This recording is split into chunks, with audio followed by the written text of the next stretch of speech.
Hi hello ನಮಸ್ಕಾರ ವೀಕ್ಷಕರೇ, ನನ್ನ ವೈಭವಿ ವ್ಲಾಗ್ಸ್ ಯೂಟ್ಯೂಬ್ ಚಾನೆಲ್ಗೆ ಸ್ವಾಗತ. ನಾನು ನಮ್ಮ ಚಾನೆಲ್ ಅನ್ನು ಸಬ್ಸ್ಕ್ರೈಬ್ ಮಾಡಲು ವೈಭವಿ ವ್ಲಾಗ್ಸ್ ಅಂತ ಟೈಪ್ ಮಾಡಿ ಬೆಲ್ ಐಕನ್ ಅನ್ನು ಪ್ರೆಸ್ ಮಾಡಿ ಕಮೆಂಟ್, ಲೈಕ್ ಮತ್ತು ಶೇರ್ ಮಾಡಿ. ಈಗ ನಾನು ನಿಮ್ಮ ಮುಂದೆ ಮಾವಿನಕಾಯಿ ಚಟ್ನಿಯನ್ನು ಮಾಡುವುದು ಹೇಗೆ ಅಂತ ಹೇಳ್ಕೊಡ್ತಾ ಇದ್ದೇನೆ. ಈಗ ಮಾವಿನಕಾಯಿ ಸೀಸನ್ ಆಗಿದ್ರಿಂದ ಎಲ್ಲ ಕಡೆನೂ ಮಾವಿನಕಾಯಿ ಸಿಗ್ತದೆ. ಅದಕ್ಕೆ ಬೇಕಾದ ಸಾಮಗ್ರಿಗಳು, ಒಂದು ಮಾವಿನಕಾಯಿ ಚಟ್ನಿಯನ್ನು ಮಾಡಲು ಬೇಕಾಗಿರುವ ಸಾಮಗ್ರಿಗಳು: ಸಣ್ಣದಾಗಿ ಹೆಚ್ಚಿರುವ ಮಾವಿನಕಾಯಿ, 5 ಹಸಿಮೆಣಸಿನಕಾಯಿ, 1 ಸಣ್ಣ ಇಂಚಿನಷ್ಟು ಶುಂಠಿ, ಅರ್ಧ ಚಮಚ ಸಕ್ಕರೆ ಮತ್ತು ಕೊತ್ತಂಬರಿ, ಮತ್ತೆ ಅರ್ಧ ಚಮಚ ಉಪ್ಪು. ಮಾವಿನಕಾಯಿಯನ್ನು ಚೆನ್ನಾಗಿ ಅರೆದ ನಂತರ ಇದಕ್ಕೆ ತೆಂಗಿನಕಾಯಿಯನ್ನು ಮಿಕ್ಸ್ ಮಾಡಬೇಕು.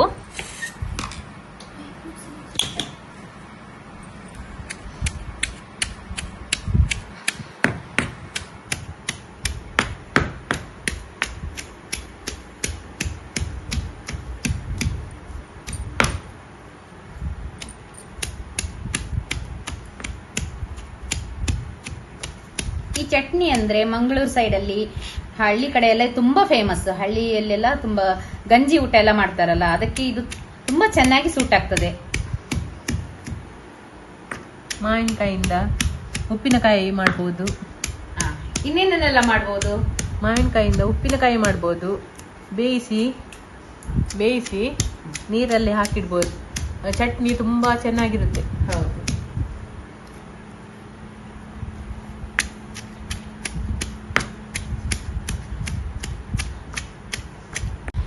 ಈಗ ತುರಿದಿಟ್ಟ ತೆಂಗಿನಕಾಯಿಯನ್ನು ಹಾಕಿ ಅದಕ್ಕೆ ಮಿಕ್ಸ್ ಮಾಡ್ತಿದ್ದಾರೆ.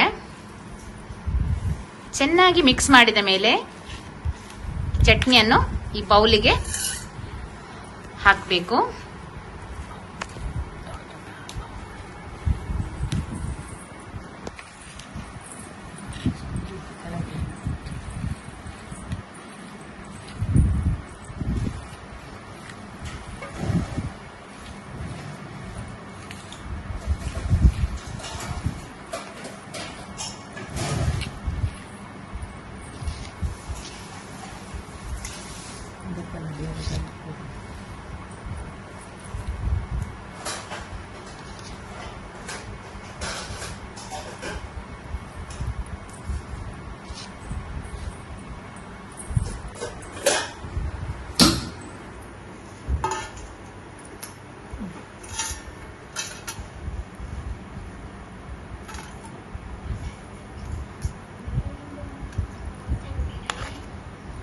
ಈಗ ಚಟ್ನಿ ರೆಡಿ ಆಗಿದೆ.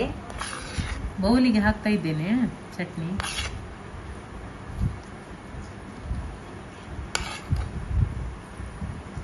ಇದನ್ನು ಟೇಸ್ಟ್ ಮಾಡಲು ಅಕ್ಕನ ಹತ್ರನೇ ಕೊಡುವ.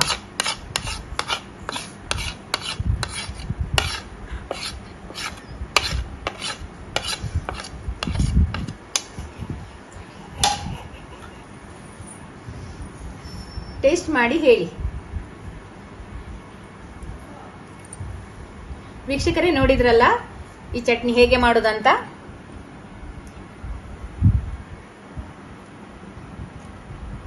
ಈ ಚಟ್ನಿ ನಿಮಗೆ ಇಷ್ಟವಾಗಿದ್ದಲ್ಲಿ ನನ್ನ ಚಾನೆಲ್ಗೆ ಲೈಕ್ ಮಾಡಿ,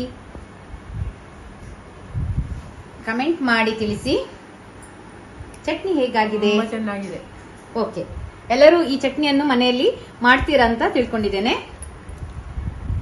ನೋಡಿದ್ರಲ್ಲ ವೀಕ್ಷಕರೇ, ಮಾವಿನಕಾಯಿಯ ಚಟ್ನಿ.